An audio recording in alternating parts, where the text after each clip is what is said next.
রাসূল সাল্লাল্লাহু আলাইহি সাল্লাম জিবরাইল আলাইহিস সালামকে জিজ্ঞেস করলো, হে ভাই জিবরাইল, এই লোকটা কে যে এত খড়ি বা লাকড়ির বোঝা বর্তেছে, অথচ সে বারবার তুলতে চেষ্টা করতেছে মাথায় নেয়ার জন্য, তুলতে পারতেছে না, কিন্তু তারপর আবার সেই খড়ি বা লাকড়ির বোঝাটা আরো বড় বড় করে বর্তেছে।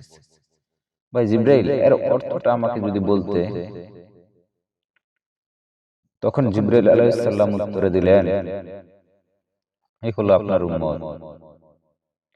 তারা এত পাপিষ্ঠ হবে যে তারা দুনিয়ার ভিতরে এত পাপ করতেছে, কিন্তু তাদের পাপের বোঝা নিয়ে তারা উঠতে পারতেছে না, তারা নিয়ে যেতে পারতেছে না, তবুও তারা কি করতেছে, আরো পাপ করতেই আছে। নাউজুবিল্লাহ।